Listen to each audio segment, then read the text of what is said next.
মানে এর উপর পাওয়ার n করবা, তখন সেই ক্ষেত্রে শুধু মুখ্য কর্ণ বরাবর ভুক্তিগুলোর উপর পাওয়ার n করলেই শেষ। কোনো ম্যাট্রিক্সের পাওয়ার বড় 30, 40, 50 বা 20 এরকম, তখন মনে করবো এখানে কোনো না কোনো ট্রিক্স আছে। এই ম্যাট্রিক্সটার ভেতরে মুখ্য কর্ণ বরাবর ভুক্তির এক্সচেঞ্জ আর গৌণ কর্ণ বরাবর চিহ্নের চেঞ্জ। তো আসসালামু আলাইকুম। তো আজকে আমরা এমন একটি ম্যাথ নিয়ে আলোচনা করব যেটা বুয়েট 25-26 শিক্ষাবর্ষে এসেছিল। আর এটা হচ্ছে উচ্চতর গণিতের ম্যাট্রিক্স চ্যাপ্টার একটা ম্যাথ। যদিও ম্যাট্রিক্স চ্যাপ্টার সবার অনেক সহজ লাগে, কিন্তু এই ম্যাথটা দেখে একটু কনসেপচুয়াল ম্যাথ।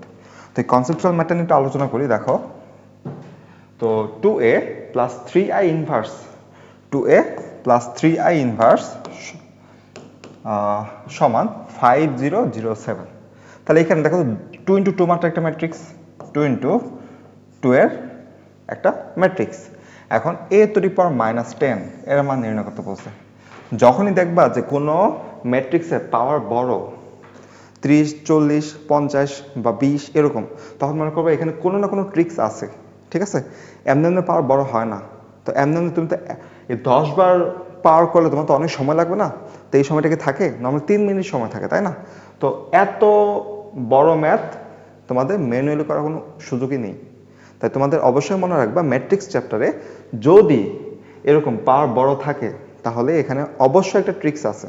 তো এই ট্রিক্সটা নিয়ে আমরা আলোচনা করব। দেখো, আগে একটু এই জিনিসটাকে রেগুলার ফর্মেটে ভাঙাইনি। রেগুলার ফর্মেট বলতে যে 2a প্লাস 3i ইনভার্স 1 সমান 5007। এখন দেখো তো, এখানে ইনভার্স আছে, আমি যদি তার উপর আবার ইনভার্স করে দিই, এখানে ইনভার্স আছে, আমি যদি তার উপর আবার ইনভার্স করে দিই তো ইনভার্স তো চলে যাবে না? চলে যাবে কিন্তু। অথবা তুমি বলতে পারো যে এখানে ইনভার্স আছে, আমি উভয় পক্ষে যদি 2a plus 3i two the পাওয়ার -1 তার উপর আবার -1 দাও, পাওয়ার আবার -1 দাও, আর এই পাশেও তোমার 5007 এর উপর ইনভার্স 1। দেখো তো, এইখানে এই ইনভার্স আর ইনভার্স দুইটা ইনভার্স পরস্পরের সাথে গুণ হয়, পাওয়ারে গুণ হয়ে মাইনাসটা প্লাস হয়ে যাবে আর পাওয়ার 1 হয়ে যাবে। তাহলে এখান থেকে আসতেছে যে 2a plus 3i two the পাওয়ার মাইনাসে প্লাস হয়ে যাবে আর একারে গুণ হয় 1। আর এখানে থাকতেছে যে 2 ইন্টু 2 মাত্র একটা ম্যাট্রিক্সের ইনভার্স। এখন এটা মনে রাখবা, এই ট্রিক্সটা মনে রাখবা যে একটা ম্যাট্রিক্স যেটা হচ্ছে 2 ইন্টু 2 মাত্রার এ বি সি ডি, ম্যাট্রিক্সের ভুক্তিগুলো হচ্ছে এ বি সি ডি। এখন একে যদি তুমি ইনভার্স করো, একে তুমি যদি ইনভার্স করো তো সেই ক্ষেত্রে অবশ্যই এখানে একটা নির্ণায়কের মান দ্বারা ভাগ করে দেওয়া লাগে। ঠিক আছে, 1/, করে দেওয়া লাগে। তো নির্ণায়কের মান কি হবে? এই মুখ্য কর্ণ বরাবর গুণ এডি মাইনাস গৌণ কর্ণ বরাবর বি সি।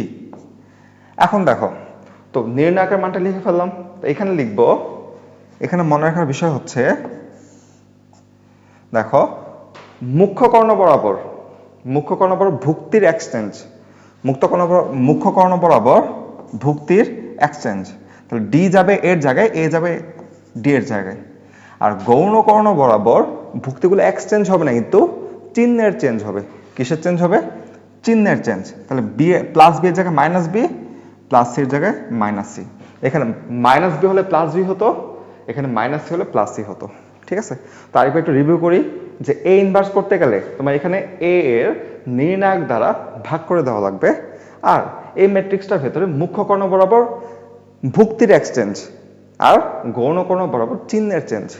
তো এটা হচ্ছে আমার শর্টকাট যে 2 ইন্টু 2 মাত্রা ম্যাট্রিক্স, 2 ইন্টু 2 মাত্রা ম্যাট্রিক্স তুমি যদি এক লাইনে ইনভার্স করতে চাও তো এটা করবা।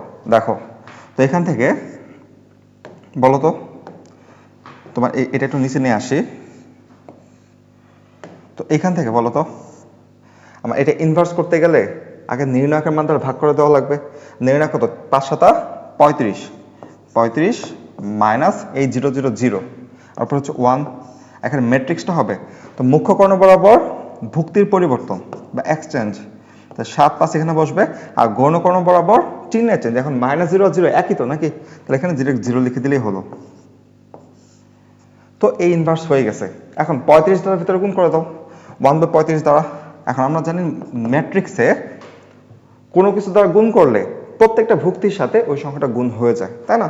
তাহলে এখানে 7 নিচে 35 আসবে, নিচে কেন 35? কারণ 1/35 গুণ হলে 7 × 1/35 মানে 7/35, 0, আবার এখানে 0, আর এখানে 5/35, 5/35। এখন দেখো তো এখানে কাটাকাটি যায়, তো 7 35-এ 5 বার যাবে, তো এখানে একটু লিখে রাখি, 7 35-এ 5 বার গেলে 1/5, 0, 0, 5 35-এ 7 বার যাবে মানে 1/7। দেখো 1/5 আর 1/7। তো দেখো এখান থেকে কি পাইলাম, তো এখান থেকে পাওয়া গেল হচ্ছে এই মানটা পাইছি। তো আমার তো উপর টুকার দরকার নেই, এগুলো মুছাই দিই আর এটা উপর লাইনে লিখে দিই। তো মাঝখানে আমার এগুলো দরকার নেই, তো এগুলো সরাই দিই। দেখো আমার এখন মেইন জিনিসটা চলে আসছে,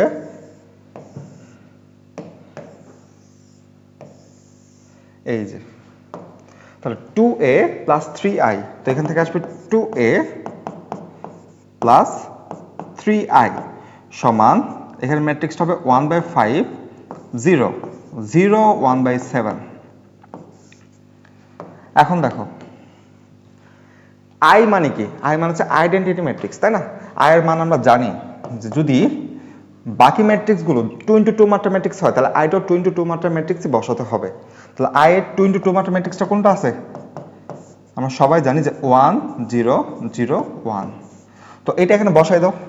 আবার একসাথে 3 গুণাকারে আছে না, তো এটাও বের করে ফেলি, যে 3 × i সমান 3 × 1, 0, 0, 1। তো 3 গুণ করে দাও, গুণ করে দিলে 3, 0, 0, 3। এখন এটা ডিরেক্ট এখানে বসাই দিব, আমাদের বাকি কাজ শেষ।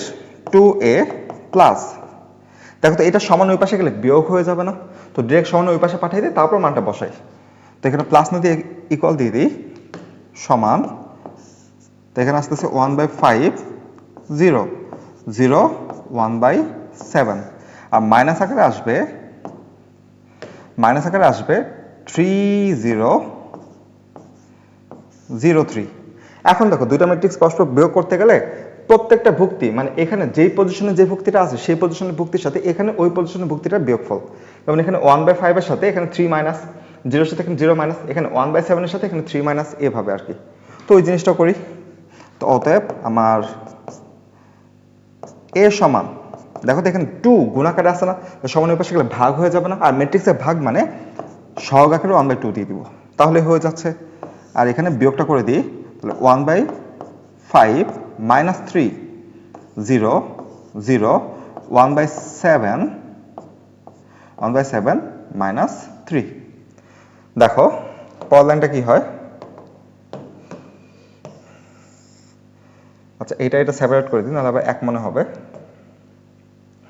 এখন দেখো অতএব তোমার দেখো তো 1/5 মাইনাস 3 যদি মাইনাস করি, তো মাইনাস করলে কত আসবে, এখানে একটু রাফ করে নিই। তো 1/5 মাইনাস 3 লসাগু করো, লসাগু করলে আসবে 5, তাহলে 5 উপর আসবে 1 মাইনাস 3 5 15, তাই না? তাহলে এখানে মাইনাস 14/5, তাহলে এখানে আসতেছে অতএব a সমান হাফ তো আসি, a সমান হাফ ইন্টু মাইনাস 14/5, আর এখানে 0, এখানে 0, আর এখানে দেখি এটা একটু রাফ করে নিই, তোমার ওটার মধ্যে এটা রাফ করলে আসবে হচ্ছে 1/7 মাইনাস 3, তো 7 আসলো, তো 7 1 মাইনাস 3 7 21, তো এখানে আসবে মাইনাস 20/7, তাহলে এখানে আসবে মাইনাস 20/7। এই হচ্ছে আমার এর মানটা। এখন হাফ দ্বারা গুণ করে দিই, হাফ দ্বারা গুণ করে দিলে অতএব এ সমান তোমার আসতেছে, হাফ দ্বারা গুণ করলে এখানে 14 আর 2 কাটাকাটি গিয়ে কত হবে, মাইনাস 7/5, আর এখানে 0, আর এখানে 0, আর এখানে হাফ গুণ হলে 20 আর 2 কাটাকাটি গিয়ে 10 মানে মাইনাস 10/7। দেখো এই ম্যাট্রিক্সটা পেয়ে গেছি, এখন তুমি দেখো তো এই এ ম্যাট্রিক্সের মধ্যে মুখ্য কর্ণ বরাবর ভুক্তিগুলো আছে, কিন্তু গৌণ কর্ণ বরাবর কোনো ভুক্তি আছে নাই কিন্তু। এখন এটার জন্য একটা ট্রিক্স আছে, এখন তো আমার এটা দরকার নেই, তো এটাগুলো মুছাই দিই। যদি এরকম কোথাও দেখো যে মুখ্য কর্ণ বরাবর ভুক্তিগুলো আছে কিন্তু গৌণ কর্ণ বরাবর নেই, তখন কি করবা, যে একটা ম্যাট্রিক্স যার মুখ্য কর্ণ বরাবর ভুক্তি আছে, গৌণ কর্ণ বরাবর ভুক্তি নেই, গৌণ কর্ণ বরাবর, তখন তোমার যখন a two the power n করবা, মানে a two the power n করবা, তখন সেই ক্ষেত্রে শুধু মুখ্য কর্ণ বরাবর ভুক্তিগুলোর উপর পাওয়ার n করলেই শেষ, আর কিছু দরকার নাই। কি বললাম, মুখ্য কর্ণ বরাবর ভুক্তিগুলো a two the power n 0 0 b two the power n, তার মানে হচ্ছে মুখ্য কর্ণ বরাবর ভুক্তিগুলো পাওয়ার n করলেই শেষ। ঠিক আছে, তাহলে এটা একটা সহজ উপায় না? এখন এই ট্রিক্সটা তুমি যদি না জানো তাহলে এটা কি করতে পারবা বলো তো তুমি? যে তোমার এখানে একটা রাশি আসছে, রাশিটা হচ্ছে মুখ্য কর্ণ বরাবর তোমার ভুক্তিগুলো আছে, তো তুমি যদি না জানো যে ওই ম্যাট্রিক্সের উপর পাওয়ার করলে মুখ্য কর্ণ বরাবর সেই ভুক্তির উপর পাওয়ার হয়ে যায় অটোমেটিক, এখানে গুণ করার দরকার নাই। তো এটা একটা ট্রিক্স, তো বক্স করে রাখলাম এটা।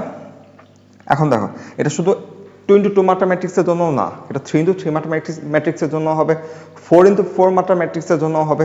ঠিক আছে, তো এখন দেখো তো আমার চাইছে a টু দি পাওয়ার -10, তো আমি এটা কি লিখতে পারি, এটাকে লিখতে পারি হচ্ছে a two the power -10 K a inverse তার উপর পাওয়ার 10 না, a ইনভার্স তার উপর পাওয়ার 10। এখন a ইনভার্স তার উপর পাওয়ার 10 দিতে গেলে আমাকে a ইনভার্সের মানটা বের করতে হবে। দেখো তো a ইনভার্সের মান এখান থেকে বের করা যাবে না, যাবে কিন্তু, তাহলে আমি একে a ইনভার্সের মানটা বের করে নিই। অতএব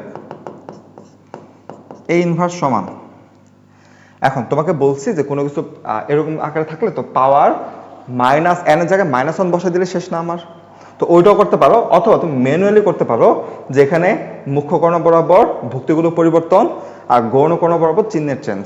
ঠিক আছে, তো ওইভাবেও করতে পারো, এভাবেও করতে পারো। তো আমি এভাবে করলাম, যেহেতু আমার এর উপর পাওয়ার আকারে -1 আছে, যেহেতু আমার এর উপর পাওয়ার আকারে -1 আছে, তো -1 গুলো প্রত্যেকটা ভুক্তির উপর দিয়ে দিব, তাহলে -7/5, তো -7/5 টু দি পাওয়ার -1 0 0, তারপরে -10 two the power 7, -10 two the পাওয়ার 7, আর উপরে হচ্ছে -1। এই হচ্ছে আমার ইনভার্স ফাংশনটা, ইনভার্স ম্যাট্রিক্সটা। তো এই ইনভার্স সমান আসতেছে, দেখো তো কোনো কিছুর উপর পাওয়ার মাইনাস থাকা মানে কি, ওইটাকে উল্টে দেওয়া, তাই না? ইনভার্স থাকে মানে উল্টে দেওয়া, উল্টে থাকা দেওয়া মানে হচ্ছে -7/5 আছে, তো -5/7 হয়ে যাবে 0, তো 0 -10/7 আছে, এটাকে -7/10 করে দিব, -7/10 দেখো তো আমার a ইনভার্স চলে আসছে না? এখন শুধু পাওয়ার 10 করে দিলেই শেষ। দেখো এখন মানটা বসাই দিই এখানে, যে a ইনভার্সের জায়গায় a ইনভার্সের মানটা বসাই দিই, তো -5/7 0, তারপরে এখানে 0, আর এখানে -7/10 তার উপর পাওয়ার 10, তো এখান থেকে দেখো তো আমি লাস্টে দেখাবো যে এইটা থাকলে, এইটা যদি থাকে তাহলে কিভাবে মানে পাওয়ার করলে এটা কেনই a two the power n হয়, এটা লাস্টে দেখাবো, মানে ক্যালকুলেটরে দেখাবো যে কিভাবে করতে পারবে এটা। এখন এই 10টা সবার উপর দিয়ে দিই, সবার উপর দিয়ে দেওয়া মানে কি মুখ্য কর্ণ বরাবর সবার উপর দিয়ে দেওয়া, তো -5/7 to the power 10, -5/7 to the power 10 0, আর 0 -7/10 to the power 10, -7/10 to the power 10। এখন বলো তো কোনো কিছু পাওয়ার যদি জোড় সংখ্যা থাকে, কোনো কিছু পাওয়ার যদি জোড় সংখ্যা থাকে তো মাইনাসটা চলে যায় না? কোনো মাইনাসের পাওয়ার যদি জোড় সংখ্যা থাকে তো মাইনাসটা চলে যাবে, তো এখানে মেইন আনসারটা হবে a টু দি পাওয়ার -10 সমান, a টু দি পাওয়ার -10 সমান, তো 5/7 to the power 10, 5/7 to the power 10 0, তারপর 0, তারপর এখানে 7/10 to the power 7/10 to the power 10। এই হচ্ছে আমার আনসার, এই হচ্ছে আমার আনসার। দেখো বুঝছো কিনা?